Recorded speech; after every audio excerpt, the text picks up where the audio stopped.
몇 주 전에 이 지혜로운 인생 설교 시리즈를 시작하면서 30대의 젊은 나이에 한국에서 스스로 목숨을 끊은 한 그 가수 이야기를 하며 그분이 이 열창하며 부른 대표적인 노래가 난 참 바보처럼 살았군요 라는 제목이었다는 것을 말씀을 나눴습니다. 그래서 우리가 한 번뿐인 인생 바보처럼 살 게 아니라 지혜롭게 살자. 그래서 이제 지혜로운 인생, 잠언서 말씀을 강의하며 이제 지혜로운 인생 시리즈를 하고 있습니다.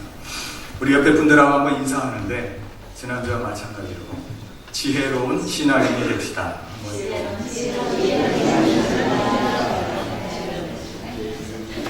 얼굴 표정이 지혜롭든지 말든지. 자, 먼저 오늘 설교를 시작하기 전에 그림을 하나 보여드리겠습니다. 무슨 그림일까요? 밀레의 만종, 저녁 종이라는 뜻입니다. 자, 저 그림을 보면은 어떠한 느낌이 드시죠? 네? 편안하고 감사하고 경건한 신앙인의 모습. 근데 저 그림에는 뜻밖의 그 같은 사연이 있습니다. 저 그림이 그려질 당시 이 밀레가 활동할 당시는 이 1850년 전후 19세기의 그 프랑스였는데 그때는 밀레가 너무 가난해서 저 도구를 살 돈조차도 없이 힘들게 살았습니다. 그래서 물가가 비싼 파리를 떠나서 시골로 내려가서 그곳에서 연명을 하면서 그림을 그립니다. 그래서 그를 사실주의, 현실주의, 또 자연주의 작가라고 이렇게 밀레를 이야기합니다. 시골에서 그 같은 자연 풍경을 그리면서 있는 그대로 그 당시 가난한 그 농부들, 백성들의 삶을 그대로 그렸습니다. 이 사실주의 작가였기 때문에 가난한 농촌의 현실, 먹을 것이 없어서 굶는 사람이 많은 그 농촌의 현실을 그려서 처음 그린 작품에는 저 부부의 가운데 있는 저기 뭐가 보이죠? 바구니가 보이죠? 저 바구니 안에는 어린 아이의 죽은 어린 아이의 몸이 담겨져 있었습니다. 너무 먹을 게 없고 궁핍하고 또 빈곤, 극심한 빈곤이라 결국은 아이가 굶어서 죽게 되었는데 그 죽게 된 그 척박한 농민의 삶을 밀레가 그렸습니다. 근데 저 그림을 보고 그 당시에 그 얼마나 가난했고 척박했을까? 설마 저 아이가 굶어 죽기라도 했을까? 근데 그 시대에 쓰여진 작품 중에 우리가 잘 알고 있는 그 빅토르 위고의 레미제라블이라는 소설이 있습니다. 그때 이 장발장이라는 주인공이 감옥에 가는데 감옥에 간 이유를 아시나요? 빵 한 조각 훔쳐서 감옥에 가서 19년 동안 감옥살이를 합니다. 자기 조카들, 굶고 있는 조카들한테 주려고 빵 한 조각 훔쳤다가 감옥에 가는 19년 동안 목욕하는 장발장. 똑같은 시대를 살고 있습니다. 빅토르 위고나 밀레나. 그리고 그 당시 상황이 그만큼 극심한 빈곤이라 밀레도 자기의 눈으로 보이는 그 같은 모습을 그렸습니다. 어린아이의 죽은 바구니를 놓고 어머니 아버지가 저렇게 있는 모습. 근데 그 그림을 보고 친구가 이렇게 이야기합니다. 야, 너 이 그림 갖고서 네가 팔아가지고 먹고 살아야 될 텐데 이 그림을 누가 사겠니? 저 아이, 바구니에 있는 아이 그림을 지워버려. 그래서 밀레가 생각하기에 정말 그렇습니다. 너무 비극적이고 너무 슬프고요. 그래서 그 바구니에 있는 아이를 지워버리고 감자 몇 개를 그려놨습니다. 그랬더니 무슨 이미지가 됐어요? 이 슬프고 비극적인 이미지에서 이 감사와 평화, 또 하나님께 저녁 종소리, 교회에서 저 뒤에 보이는 그 교회의 건물, 저녁 종소리를 들으면서 하루 열심히 일하고 그 종소리에 맞춰서 하나님을 기억하고 수확을 주신 하나님께 감사드리는 그 같은 감사의 이미지로 그림이 바뀌어버렸습니다. 그때부터 이 그림이 고가로 팔리기 시작하는데, 그 당시에도 엄청난 고가로 팔렸지만 그려지고 나서 100년 후에는 거의 90만 불, 100만 불, 미국 돈은 100만 불, 달러 가치로 100만 불에 달하는 달러 가치. 그리고 지금은 저 그림 한 장이 얼마일 것 같아요? 저 그림 한 장이 1000만 불을 줘도 팔지 않는 프랑스의 보물이 되고 있습니다.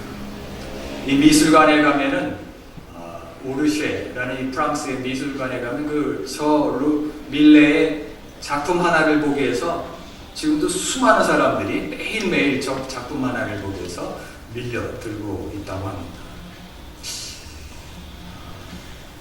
우리 인생도 마찬가지 인생이 아닐까 생각이 듭니다.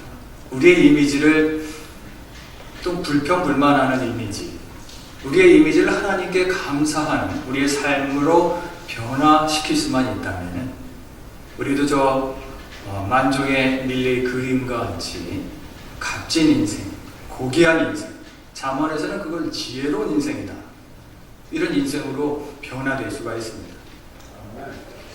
사람들이 자꾸 모여들고 왠지 저 사람하고는 좀 이야기를 해보고 싶고 좀 만나고 싶고 뭔가 좀 본받고 싶고, 만약에 저기 그림에 그냥 아이가 그대로 바구니에 있었다면 아마 어느 미술평론가 말에 의하면 어느 그 창고에 먼지가 쌓여서 그 그림이 그 창고 안에 들어가 있든가 시골의 어느 이름 없는 미술관 한 구석에 걸려져 있을 것입니다. 그러나 지금은 세계적인 명화, 프랑스가 수억을 줘도 바꾸지 않는다는 보물이 되어버렸습니다. 우리의 인생도 역시 하나님께 감사하는 삶으로 말미암아 저 그림 한 장과 같은 평안화된 삶을 살 수가 있습니다. 과연 그럼 우리가 어떻게 해야지 저 그림과 같이 멋진 인생을 살 수가 있을까? 고귀하고 존귀하고 값지고 지혜로운 인생을 어떻게 우리가 살 수 있을까?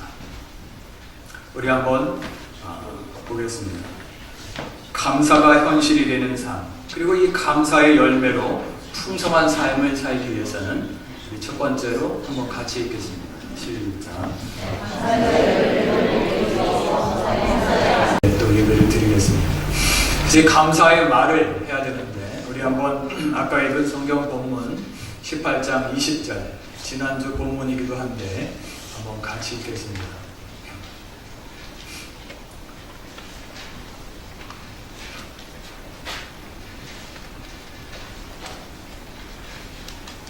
자, 사람은 입에서 같이 있습니다. 시작.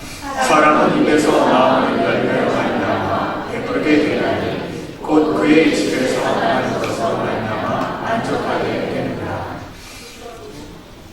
여기서 이제 입에서 나오는, 반복해서 강조를 쓰고 있는데 입에서 나오는 열매, 그리고 입술에서 나는 것, 똑같은 말입니다. 그리고 배부르게 된다, 또 만족하게 된다, 역시 똑같은 말입니다. 결국 입에서 나오는 그 입술의 열매로 말미암아 배부르고 만족한 삶을 살게 됩니다. 입술에서 나오는 말에 의해서 그와 같이 된다라는 말씀입니다. 우리 지난주에도 말씀을 나눴는데 반복적으로 말을 많이 하는 직업, 그 직업이 뭐라 그랬죠? 가수라고 했는데 거의 2000번 정도 노래 하나를 부를 때 2000번 정도로 노래를 부릅니다. 그래서 이 나는 행복합니다 라는 노래를 계속 불렀던 그 가수가 정말 행복하게 산다라는 것을 말씀을 나눴습니다. 입술에 나는 것으로 만족하게 되고 배부르게 되느니라. 이 또한 지난주에 그 12정탐꾼 출애굽한 이스라엘 백성들이 각 지파에 3명씩 뽑아서 가나안 땅을 정탐하고 나서 이 10명의 정탐꾼들의 이야기를 듣고 그 이스라엘 백성들이 밤새 통곡하며 하나님을 원망했던 말, 차라리 광야에서 우리들을 죽게 하였으면 좋았을 것을 우리를 이 가나안까지 다 인도해서 저 가나안 땅의 백성들, 자이언트와 같이 이 거대한 그 가나안의 백성들에게 우리가 그 칼에 맞아 죽게 만드는구나. 그래서 하나님과 모세를 원망했던 이스라엘 백성들, 차라리 광야에서 죽게 만들지 왜 여기까지 와서 고생하며 와서 이곳에서 저들의 칼에 죽게 만드느냐. 이들이 밤새 통곡하며 원망하며 불평하였던 말이 그 같은 말입니다. 그 말씀을 듣고 하시는 하나님의 말씀, 그것이 민수기 14장에 있는 말씀처럼 내 삶을 두고 맹세하노라. 살아계신 나 여호와가 내 삶을 두고 맹세하노라. 너희들의 말이 내 귀에 들린 그대로 내가 행하리라. 그래서 진짜 그 말을 했던 이스라엘 백성들이 그 당시 20세 이상에 되는 모든 사람들은 광야에서 병들어 죽든가 여호와의 불에 진멸되든가 아니면 불뱀에 또 죽던가 전쟁이 나서 죽던가 땅이 갈라져서 그 안에 빠져 죽던가, 정말 그 말을 했던 사람들은 결국 2명을 빼고는 다 죽게 됩니다. 반면에 다른 리포트를 한 이 여호수아와 갈렙, 그 땅은 성이 견고하고 군사들이 장대할지라도 하나님께서 우리와 함께 하시면 우리가 능히 이기리라. 그 땅을 우리가 차지하리라 라고 그 입술로 고백했던 여호수아와 갈렙, 그들은 그 입의 열매를 먹었고 그 입의 열매로 배부르고 만족한 삶을 살았는데 그 둘만 가나안 땅에 들어가게 됩니다. 이와 같이 우리도 입술의 열매로 배부르고 입에서 나오는 것으로 만족한 삶을 사느니라. 감사가 현실이 되는 그 감사의 열매로 풍성한 삶을 살기 위해서 범사에 감사하라 라는 말씀과 같이 크고 작은 모든 일에 감사하는 말을 하시는 저 여러분들 되시길 기원합니다. 그럼 이제 우리가 이 감사하는 말을 해야 될 텐데, 이 두 번째 말씀을 한번 읽습니다. 우리 그 설교 노트 주보 전 간지에 있는 설교 노트를 한번 보시면은, 자, 2번에 한번 같이 읽겠습니다. 영어로 읽으실 분들은 영어로 읽으시고 한국말로 읽으실 분은 한국말로. 2번 범사에 같이 읽습니다. 시작. 범사에 감사하는 말을 하기 위해서 감사하는 생각을 해야 합니다. 그래, 이 감사의 열매가 풍성한 감사의 열매로 가득 맺히는, 감사가 현실이 되는 그 같은 삶을 살아야지. 그래서 감사의 말을 해야지. 그러나 그게 쉽지 않습니다. 늘 항상 감사하는 말을 해야지. 그렇지만 그게 이렇게 뜻대로 되지 않습니다. 그 이유는 그 말의 근원, 말이 나오는 곳이 바로 우리의 마음이고 생각이기 때문입니다. 사람들은 평가할 때 대부분의 사람들이 그 외모를 보고 평가합니다. 키가 어떤지, 인물이 어떤지, 또 그가 어떤 것을 소유하고 있는지, 또 얼마나 소유했는지, 그 겉으로 드러나는 것, 그리고 얼마나 말을 잘하는지, 이런 것들을 보고 사람을 판단하지만 성경에서는 이르기를 하나님께서는 마음에 관심이 있고 우리의 마음을 주목을 하신다, 이렇게 말씀하고 있습니다. 하나님께서 이 이스라엘의 초대 왕 사울 왕에게 실망을 하셔서 이 사무엘 선지자에게 이렇게 이야기합니다. 내가 사울을 왕으로 뽑은 걸 후회하노라. 내가 이새의 집에 가서 그 중에 하나 아들에게 기름을 부어 새로운 왕을 예비하라. 그래서 사무엘 선지자가 병에다 기름을 들고 이새의 집으로 갑니다. 그래서 이새의 집에 가서, 자, 이제 아들들을 다 불러 모으시오. 우리가 거룩한 제사를 드리겠습니다. 그래서 아버지한테 이야기하니까 이제 큰 아들이 먼저, 엘리압이라는 큰 아들이 먼저 왔습니다. 사무엘 선지자가 보기에 눈이 휘둥그레집니다. 저런 키가 크고 얼굴이 잘생기고 듬직하고 저런 사람을 내가 본 적이 없다. 그래서 기름을 부으려고 하니까 하나님께서 하시는 말씀이, 사람들은 외모로, 그 키와 얼굴과 그가 갖고 있는 것, 외모로 사람을 판단하지만 나 여호와 하나님은 뭐를 보신다고요? 중심을 보시는 여호와 하나님이다. 히브리어 중심을 보니까 이 레게라는 레브라는 히브리어를 쓰고 있습니다. 레브, 그것은 곧 이 마음이라는 뜻이기도 합니다. 하나님께서는 우리의 마음, 저 사람이 무슨 마음을 갖고 있고 어떠한 생각을 갖고 있는지 그 마음과 생각을 감찰하시는 하나님입니다. 역시 예수님께서도 그 마음의 중요성을 이야기하십니다. 찔레나무에서 포도가 열릴 수 있겠느냐? 가시나무에서 무화과 열매가 맺힐 수 있겠느냐? 선한 사람은 그 선한 마음에서 선한 말이 나오고 악한 사람은 악한 말에서 악한 말이 나옵니다. 우리 한번 예수님이 누가복음 6장에서 하신 말씀 선한 사람을 한번 같이 읽겠습니다. 시작. 선한 사람은 마음을 쌓은 선에서 소리를 악한 자는 그 쌓은 말에서 소리를 이는 마음에 가득한 것을 마음에 가득한 것을 우리가 감사의 말을 해야지 하지만 우리의 마음속에 악으로 가득했을 때 그 말이 쉽게 나오지가 않습니다. 그렇지만 선한 사람, 마음에 선한 것으로 가득한 사람은 마음에 가득한 것으로 입으로 말합니다. 마음의 중요성을 예수님은 계속해서 강조해서 말씀하십니다. 마태복음 5장에 보면은 이제 10계명 중에 7계명이 뭐죠? 간음하지 말라. 너희가 10계명에 7계명 간음하지 말라는 말을 들었거니와 나는 너희에게 이르노니 이미 마음에 음욕을 품고 여자를 보는 자마다 이미 7계명을 어겼느니라. 마음의 중요성입니다. 너희가 6계명 살인하지 말라 하는 말을 10계명의 6계명을 들었으나 마음속에 상대방을 미워하고 증오하고 바보라 하고 미련한 놈이라 하는 사람은 이미 6계명을 어기고 살인한 자니라. 그 마음의 중요성에 대해서 말씀하고 있습니다. 실제로 이 마음의 생각이 우리의 인생을 바꾸기도 합니다. 내가 어떠한 마음, 그 한 조각의 마음의 생각, 한 조각의 생각이 우리의 인생을 바꾸기도 하게 됩니다. 이 이스라엘의 초대왕 사울왕이 이제 국가의 위기를 맡게 됩니다. 블레셋 군대가 쳐들어왔는데 그 군대의 장관, 그 군대에서 가장 힘이 센 이 골리앗이라는 장군이 이스라엘 백성들을, 그 군인들을 이기고 무찌르기 시작합니다.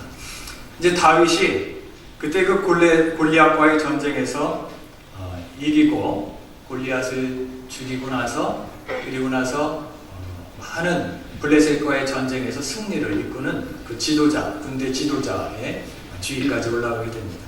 승승장구하는 다윗. 근데 이 사울왕이 어느 날 이런 노래소리를 듣습니다. 그날도 다윗이 블레셋과의 전쟁에 나갔다가 이기고 돌아오는데 그 여인들이 그 다윗을 칭찬하며 부르는 노래가 사울이 죽인 사람은 천천히고 다윗이 죽인 것은 만만이라. 그 노래 소리를 듣고 나서 그의 생각이 어떠한 생각으로 바뀌었는가? 그동안에는 이 다윗을 좋게 보다가 이제는 경쟁 상대로 다윗을 봅니다. 아니, 다윗이 나보다 더 잘났단 말인가? 그리고는 화가 나고 분노가 싹트기 시작합니다. 감히 내가 이 나라의 왕인데 나보다도 더 다윗을 칭찬한다니. 그리고 그때부터 다윗을 경쟁 상대로 보고 다윗을 죽이는 일에 전념을 합니다. 그의 주 업무가 나라를 다스리고 외침을 막고 이게 아니라 그의 주 업무가 다윗을 죽이는 일에 쫓아다니며 찾고 죽이는 일에 그게 그 주 업무가 되버리고 말았습니다. 결국은 국력을 거기에 다 소진을 해서 나중에 블레셋의 침략이 있었을 때 아들 세 아들과 동시에 한날에 죽고마는 비참한 그러한 죽음을 맞이하게 됩니다.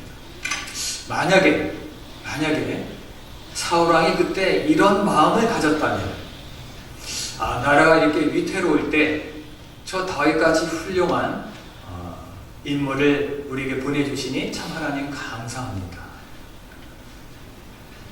또 그 다윗이 내 딸, 사랑하는 딸 미갈의 남편 사이가 되었으니 이 또한 너무 감사합니다. 이제는 블레셋뿐만 아니라 주변 국들이 우리 나라를 함부로 넘볼 수 없으니 정말 하나님 감사합니다. 만약에 사울왕이 그때 그 노래를 듣고 이와 같은 마음을 먹었다면 그의 인생이 어떻게 변했을까? 아마 한날 한시에 사랑하는 세 아들과 동시에 블레셋 군대들의 죽음을 당하는 비참한 삶을 살지는 않았을 것입니다. 이와 같이 우리 마음의 한 조각의 생각이 우리의 인생을 결정하고 있습니다. 그만큼 생각이 중요한데, 우리 마음에 선한 것으로 가득하면 선한 것을 내고 악한 것으로 가득하면 악한 것을 내나니 마음에 가득한 생각으로 가득한 그것을 입으로 말합니다. 입술의 말이 나오는 그 말의 근원이 곧 생각임을 우리에게 말씀하고 있습니다. 그리고 그 생각 하나가 우리의 인생을 바꿔놓는데, 아무쪼록 우리의 생각과 마음이 감사로 가득한 생각과 마음이 되시기를 기원합니다. 자, 우리가 또 감사하는 생각으로 가득하고 그 말이 입으로 나와서 감사의 말을 해야지. 그래서 그 입의 열매처럼 감사의 열매로 풍성한 삶을 살아야지. 그렇지만 그것도 머리로는 이해가 되지만 실제로 그게 쉽지가 않습니다. 어떻게 하면 감사하는 생각을 할까? 자, 우리 한번 같이 읽겠습니다. 감사하는 시작. 감사하는 생각을 위해서는 생각의 하나를 예수님으로 그래, 감사하는 생각을 하고 말을 해야지. 그렇지만 그게 쉽지가 않은데, 이 생각, 자, 생각은 과연 무엇일까요? 생각. 이 로댕이라는 작가가 조각품을 만들었는데, 그 대표적인 조각품이 뭐죠? 생각하는 사람. 오른쪽 팔을 턱에다 그리고 뭔가를 심각하게 골똘히 생각하는 사람. 그 사람이 그 작품의 그 사람이 뭐를 생각하고 있을까요? 힌트는 옷을 하나도 걸치지 않았다는 것. 뭐를 생각했죠? 자, 내 팬티가 어디로 갔을까? 그러니까 이 생각은 이 내적인 대화, 또 사유라고도 하는데, 자기 자신과의 끊임없는 대화가 그 생각입니다. 그렇기 때문에 이 내적인 자아하고의 대화를 하면서 이 내적인 자아가 건강하면은 건강한 대화가 나오게 되고 건강한 생각을 갖게 됩니다. 그렇지만 이 내적인 자아가 건강하지 못하면은 그 내적인 자아하고의 대화가 건강하지 못하고 그 생각 자체가 건강하지 못한 생각을 갖게 됩니다. 지난주에 이 음향 전문가가 와서 우리 음향 시스템을 점검을 했습니다. 이제 우리 바닥도 새로 깔고 바뀌었기 때문에 여기에 맞는 음향 시스템, 마이크를 다 조정을 하고 음향 시스템을 했는데, 이 하울링, 그냥 삑 하면서 고음의 그런 소음이, 높은 그 소음이 나는 경우가 종종 있었습니다. 그 이유는 두 가지. 제가 보기에 옆에서 지켜보면서 이 마이크가 스피커 쪽으로 향하든가 볼륨이 지나치게 오르면은 귀에 듣기 아주 그냥 고통스러운 그 하울링이 울려 퍼집니다. 소음. 이 원리를 보니까 이 마이크의 방향을 스피커로 향하면은 이 스피커에서 마이크를 통해서 스피커에서 나온 말이 다시 마이크로 들어가고, 이게 증폭이 돼서 이 마이크가 다시 스피커로 가고, 그 스피커에서 나온 말이 또 일로 들어오고, 이러면서 엄청난 저 기계가 감당하지 못할 그런 고음을 나게 됩니다. 그게 이제 하울링의 원리입니다. 우리의 인생도 역시 마찬가지로 이 내 자아하고 대화를 나누면서 내 자아가 건강하지 못하면은 이 대화를 나누며 점점점 증폭되는, 대화를 나누는 상대가 건강하지 못하면은 함께 대화를 나누며 작은 문제가 점점 증폭돼서 큰 내적인 하울링을 울리게 됩니다. 세상에 찐든 자아와 대화를 하면서 영적인 생각을 할 수는 없습니다. 병든 자아와 대화를 하면서 그 생각이 건강해질 수는 없습니다. 걱정, 의심이 가득한 내 내면의 세계, 그 내면의 자아와 대화를 하면서 항상 기뻐하라 할 수는 없습니다. 상처가 많은 내 자신, 자아와 대화하면서 범사에 감사하라 할 수는 없습니다. 생각을 하면 할수록 이 내적인 하울링, 더 더 큰 아픔과 상처만이 남게 됩니다. 생각이 항상 건강해지기 위해서는 할 수 있는 방법은 우리의 생각의 파트너를 바꿔버려야만 합니다. 세상에 찌든 자, 상처가 많은 자, 걱정과 근심으로 가득한 자, 그 자하고 끊임없는 대화를 나누는 것이 아니라 우리 대화의 파트너, 생각의 파트너를 아예 우리 구세주 예수님으로 생각의 파트너를 바꿔버려야만 합니다. 우리 한번 다 같이 히브리서 12장 오늘 본문 중에 하나인데 믿음의 주여 한번 같이 읽겠습니다. 12장 믿음의 주여 또 온전하게 하시니 예수를 바라보자. 그는 우리와 개인의 기쁨을 위하여 십자가를 선사 부끄러움을 배우지 않게 하시더니 하나님 무적 대하시는 자 너희가 기원하여 마침하지 않기 위하여 죄인들이 여기까지 자기에게 거역한 일을 참으신 일을 생각하라. 이와 같이 믿음의 주여 온전하게 하시니 예수를 바라보라. 예수님만을 바라보라. 그는 십자가를 참으사 채찍에 맞음과 손에 못자국과 옆구리에 창자국 발에 못자국 그 십자가의 고난을 참으사 부끄러움도 개의치 아니하신 예수님이다. 그 예수님을 바라보라. 그리고는 보좌 우편에 앉으시고 피곤하여 낙심하지 않게 하여 지치고 인생살이에 지치고 피곤하여 실망하고 낙심하는 그러지 않기 위해서 죄인들같이 자기에게 거역한 일을 다 인내하며 참으신 이 예수를 깊이 생각하라. 생각의 파트너를 예수로 바꿔라.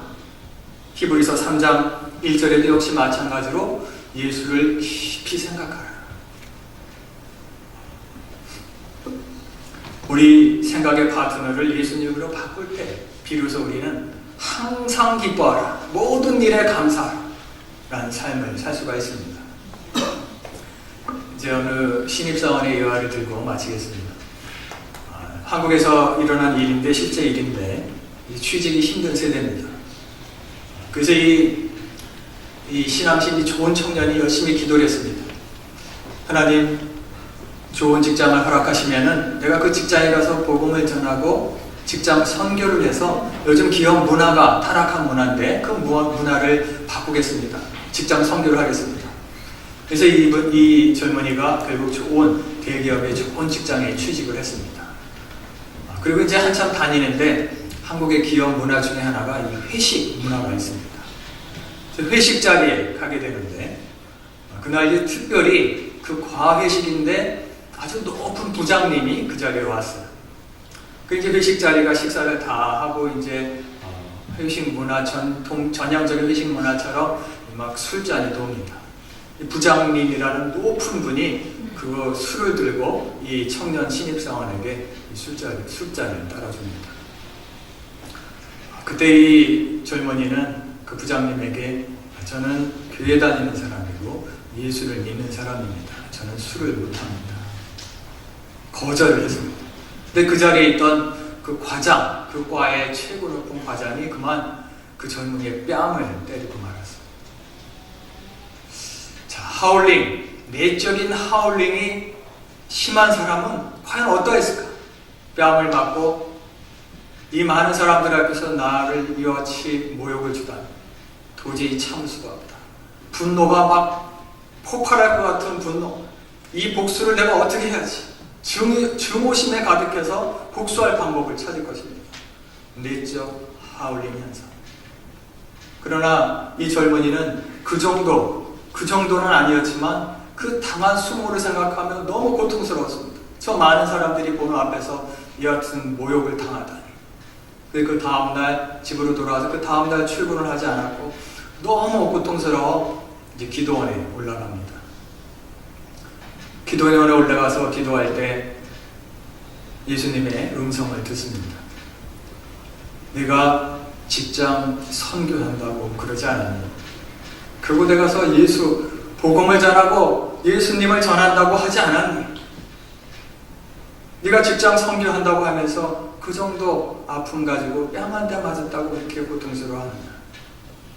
나는 십자가에서 손에 못자국이 났고 발에 또 못자국이 났고 머리에 가시관이 쓰고 십자가의 고난을 당했느니라. 그 작은 아픔 가지고 그렇게 고통스러워하느냐. 예수님의 그 음성을 듣고 이 젊은이가 눈물로 흘려냈습니다. 그리고는 다음날 아무 일도 없던 듯이 더 밝은 얼굴로 출근했습니다. 그 과에 있던 집 같은 동료들이 저 사람은 분명히 퇴사를 할 거야, 회사를 그만둘 거야 라고 믿고 있었는데, 오히려 더 밝은 모습으로 와서 직장생활을 하는 그의 모습을 보고 저 사람은 정말 예수를 믿는 사람이구나. 그때부터 인정을 하기 시작합니다. 그리고 어려운 일이 있으면 와서 상담을 하고, 이럴 때는 어떻게 하게 됐어요? 또 신앙이 있는 사람들은 기도 제목을 두면서 기도해달라고 하고, 예수님, 당신이 믿는 예수님을 알고 싶다고 와서 물어보기도 하고, 그리고 회식의 문화가 바뀌었습니다. 이제 우리는 술 먹으면 회식하지 말자. 기업의 문화가 바뀌어가고, 그때부터 이 젊은이가 꿈꾸던 직장 선교의 길이 열렸습니다. 우리가 생각의 파트너를 예수님으로 바꿀 때 이 젊은이는 이 생각의 파트너를 예수님으로 바꿈으로 말미암아 예수님의 음성을 듣게 된 그 같은 일화입니다. 악순환은 또 악순환을 거듭합니다. 이 악순환의 내적 하울링, 건강하지 않은 자아와 계속 대화를 나눔으로 말미암아 작은 문제가 더 크게 증폭되는 그 내적 하울림을 경험할 수도 있고, 선순환은 이와 같이 생각의 파트너를 예수님과 바꿈으로 말미암아 우리는 늘 감사하며 기뻐하는 삶, 예수님이 우리에게 주시는 음성을 들으면서 감사와 기쁨을 넘치는 삶으로 선순환되는 삶을 살 수가 있습니다. 11월은 추수의 계절이고 다음 주는 한 해 동안 인도하신 하나님께 감사하는 추수 감사주일입니다.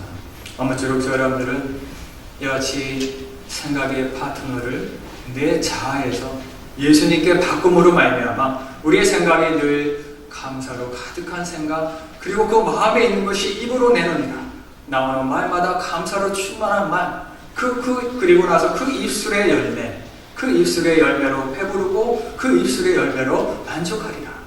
감사의 열매로 충만하시는 저 여러분들 되시길 기원합니다.